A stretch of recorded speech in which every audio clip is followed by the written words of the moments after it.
Türkiye'nin kripto varlık platformu iCrypex sunar. Merhaba, ben Tunç Şatıroğlu. Bugün yine yayınımıza sponsorumuz iCrypex ile başlıyoruz. iCrypex, kripto para dünyasına adım atmak isteyenler için çok güzel bir kampanya sunuyor. iCrypex'e yeni üye olan ya da üye olup henüz doğrulama işlemini tamamlamamış kullanıcılara tam 10.000 lira değerinde Bitcoin kazanma fırsatı sunuyor. Daha önce 1.000 liralık ödül sunulan kampanyayı 10.000 lira olarak güncellediler. Siz de kripto dünyasına güzel bir adım atmak isterseniz aşağıdaki açıklamalardaki linke tıklayarak iCrypex'e üye olup işlemlerinize ödülle başlayabilirsiniz. Ayrıca açıklamalardaki linklerden iCrypex'i sosyal medya hesaplarından da takip edebilirsiniz. Şimdi bugün Borsa İstanbul'la başlayacağım. Şöyle, zaten yani iyi değil, bunu söylüyoruz ama birçok kişiden de ya peki hiç mi umut yok falan yorum bekleniyor. Şimdi ay sonlarında her zaman olmamakla birlikte ama çoğunlukla Borsa İstanbul'da sert satışlar oluyor. Ay başında da yerine geliyor. Dolayısıyla yani ay sonunda satış oldu. Bakarsınız pazartesi günü bir yükseliş olur. Yükselişlerde satış fırsatı olur. Şöyle baktığımızda 9.000'de ziraat savunma hattı vardı. Ziraat savunma hattı devreye girmemiştir ya da işte işe yaramamıştır. Bu önemli bir şey. Bundan sonraki çünkü destek 8.600'de bulunuyor. Belki ziraat savunma hattı oraya kurulur. Onu bilemeyiz tabii ki. Nereye ne yapacaklarını bilemeyiz. Dolar bazında da endeks pek umut verici değildir. Dolar bazında da bakıldığında alarm zilleri çalmaktadır. Bir şey diyemem. Yani moral bozmak istemiyorum ama yükselişler satış fırsatıdır. Meraklısı için cazip hisseler videosu da yaptım Cuma günü. Onu da izleyebilirsiniz. Fakat ekonomi iyi değildir. Şirketlerin durumu iyi değildir. Çok yani böyle bir erken faiz indiriminden başka, yani onun bir pozitif onun bir pozitif etkisi olur piyasalara ama ondan başka bir iyilik, iyi bir gelişme lazım. Borsa İstanbul'da biraz gün yüzü görebilmek için öyle bir şeyler olabilir mi? Olabilir yani. Ama daha kötüye giderse, gerginlikler falan artarsa tabii ki yani ben söylemiş olayım. Ben zamanında bunu söylediğim için çok tepki almıştım. O yüzden söylemeyeyim, sadece göstereyim yani. Şöyle. Şuraya da bir bakayım, lineer regular'dayız değil mi? Tamam. O zaman şuraya da şöyle bir şey yapsak.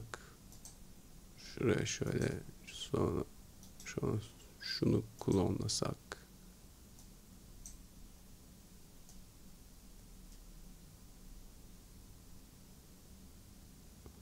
Evet, yani güzel değildir. Ben size öyle söyleyeyim. Böyle olması şart değil. Sadece bir analizdir diyebiliriz. Şimdi Dow Jones yükselişte tamamladı. Haftayı da yükselişte tamamladı. Güzel Dow Jones ama bakın yani şu 41.781 üzerine çıktığından beri burada dalgalanıyor Dow Jones. S&P yatay tamamladı. O da zaten şu 5.884'ten beri o da yalpalamaya devam ediyor. Nasdaq biraz düşüşle tamamladı ama o da yani 21.136'nın üzerine çıktığından beri Nasdaq'ta yalpalamaya devam ediyor. Ne oluyor şimdi burada?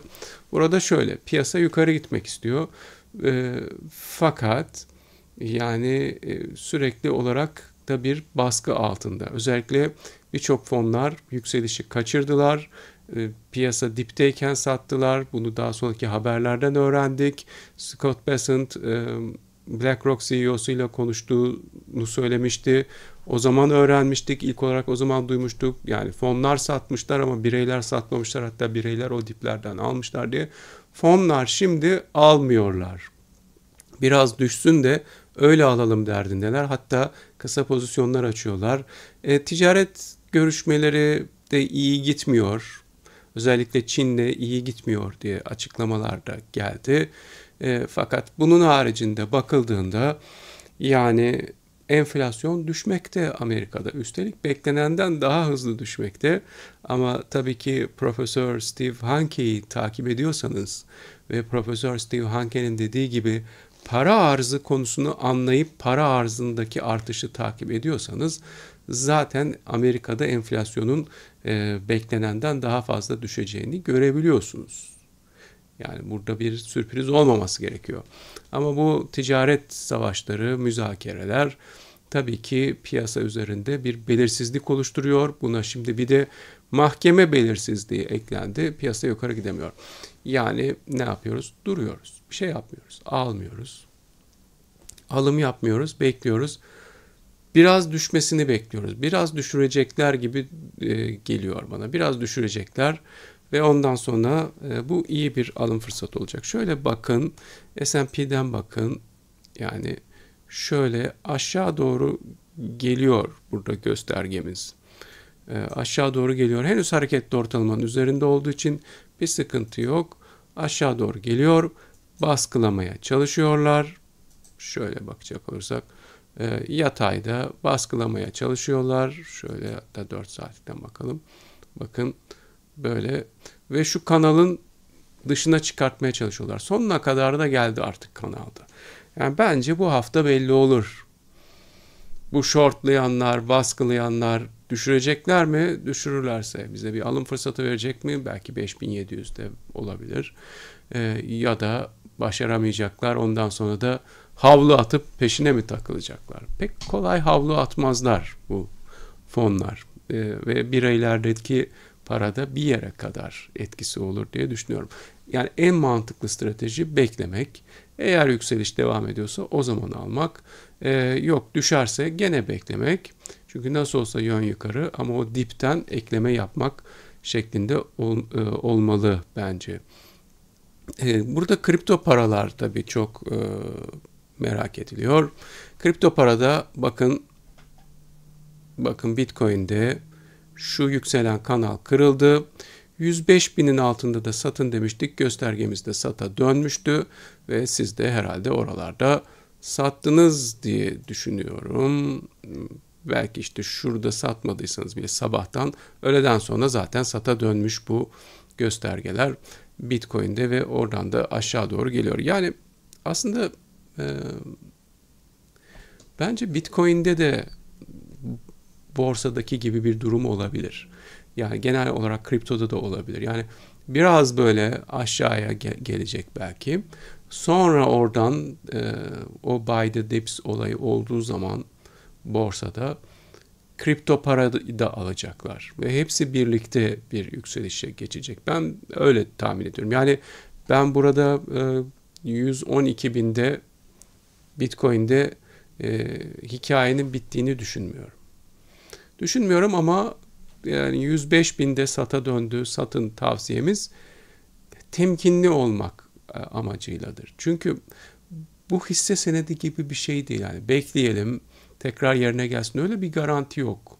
Çok sert satışlar olabiliyor. Bunlardan korunmak amaçlı. Ben evet işte artık 8 saatlikte sata dönüyorsa tamam diyelim bir noktada diyorum sizi o yüzden yani yoksa şu anda yeni alım önermiyoruz bu şartlar altında tabii ki Bitcoin'de aşağıda 103.000 desteği var yani bu küsuratı saymaya gerek yok bence 103.000 desteği var bu 105.000'deki destek artık bitti şöyle hatta biraz daha aşağıda şöyle 101.800'e de konabilir şu fitilleri de göz önünde bulundurarak.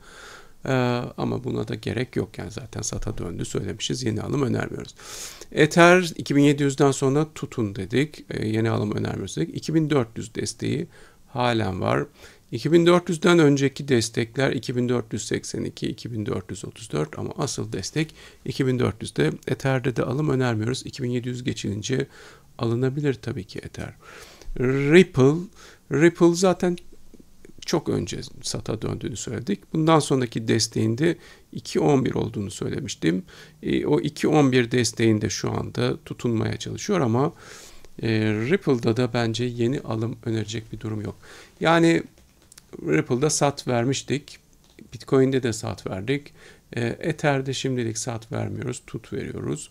Fakat gidişat o kadar iyi görünmüyor. Yani Bitcoin daha pozitif olmakla beraber bunların arasında gidişat iyi değildir. Şimdi bir de Bitcoin Dominance'dan bahsedelim. Onu da böyle çok soran oluyor.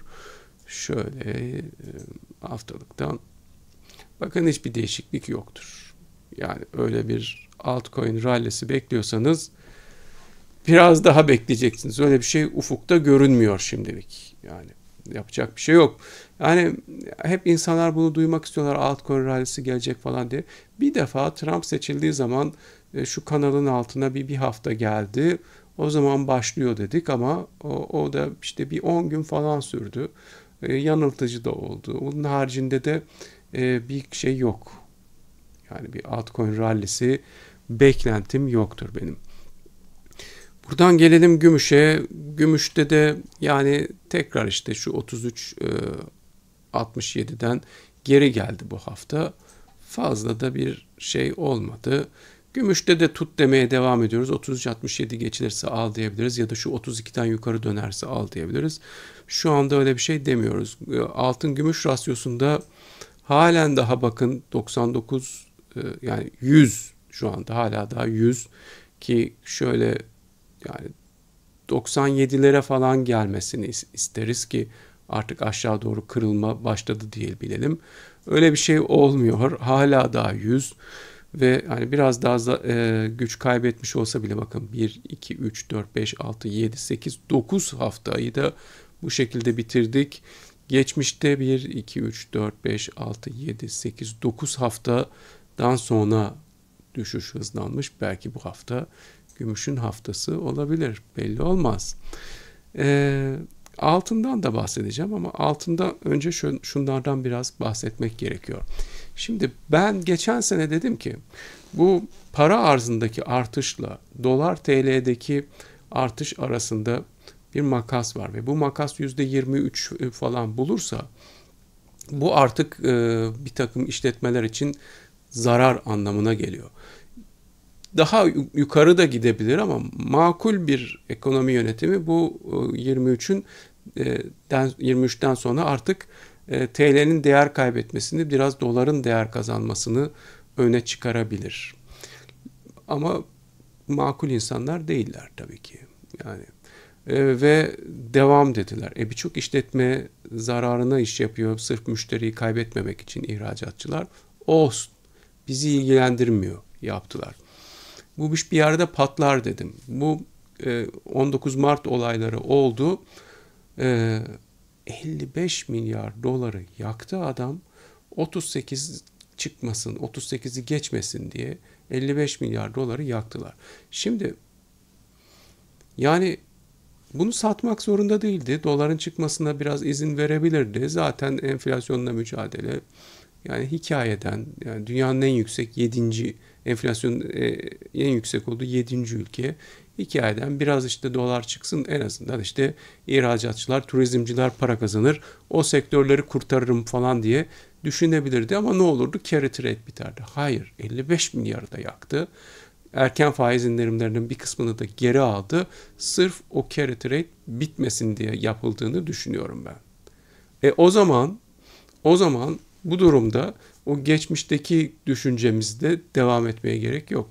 Yani TL'de para piyasası fonunda günlük takip etmek kaydıyla kalınabilir. Çünkü bir günde bu adamlar bu doların çok çıkmasına izin vermeyecekler. Öyle görünüyor. Ne zaman vermek zorunda kalabilirler?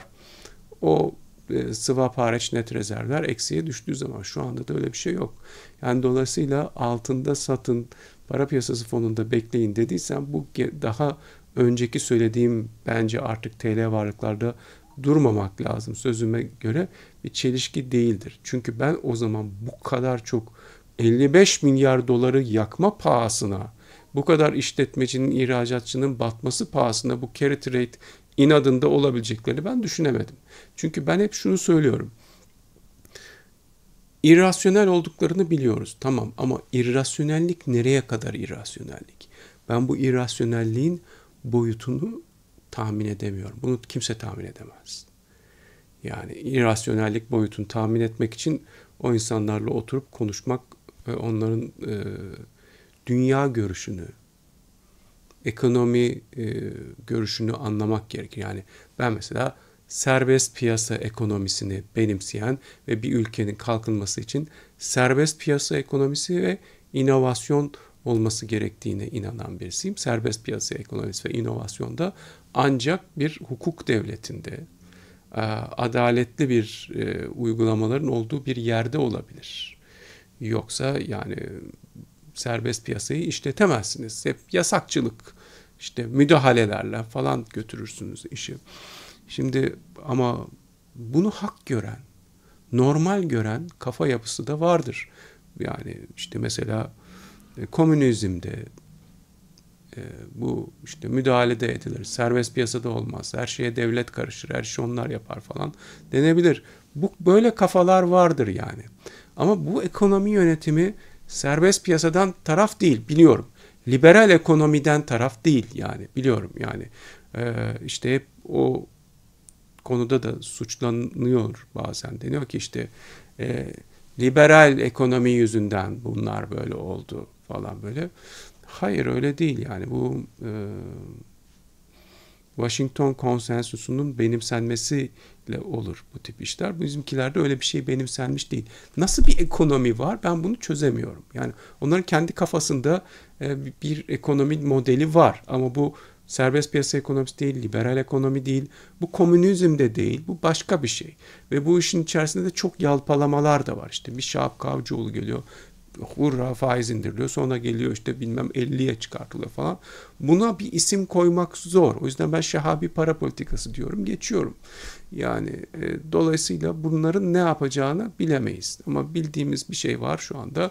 O kadar parayı da yaktılar, bu carry trade bitmedi.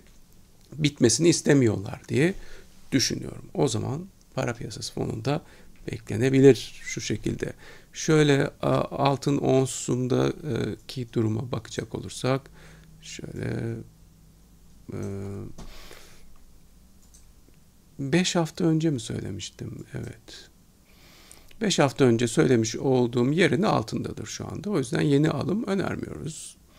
Altında henüz hareketli ortalama, yani 3259'dan geçen hareketli ortalamanın altında da kapanış da yoktur.